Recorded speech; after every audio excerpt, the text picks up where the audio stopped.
Modern existence is largely an unavoidable sequence of sudden, unpredictable collisions. You are constantly navigating a dense, claustrophobic flow of people and information, and eventually you experience a moment of sudden friction. A driver cuts you off. A colleague sends a blunt email. A passerby bumps your shoulder.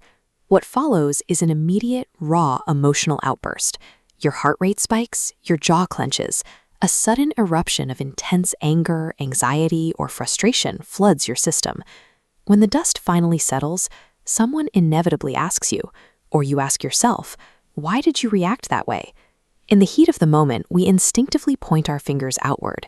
We act on the conviction that the external event, the bad driver, the rude email, manufactured our toxic emotional response.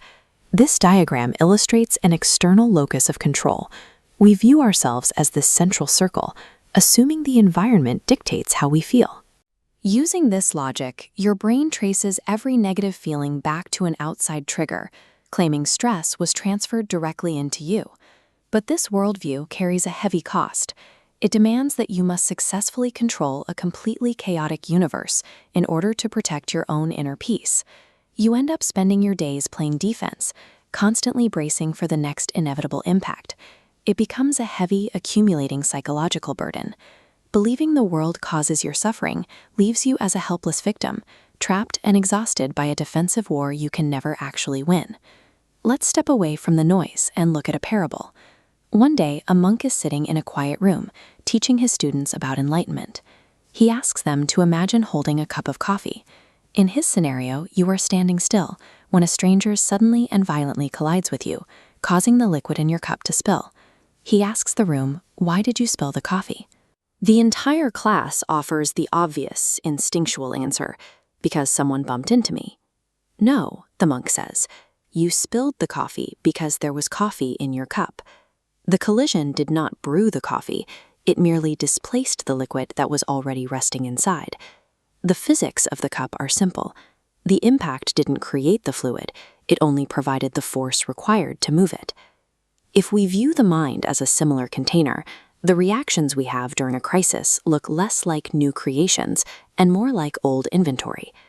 As we move through our days, we silently pack dense layers of unresolved anger, latent jealousy, and lingering fear into our routines. We rarely notice how heavy this unseen cargo is getting. When you re-examine the bumps of life, that traffic jam, that rude email, through the monk's lens, their function changes. They act as stress tests, violently shaking our internal cargo loose. A sudden collision has no power to generate anger out of nothing. Had you been carrying patience in your cup, patience is what would have spilled out instead.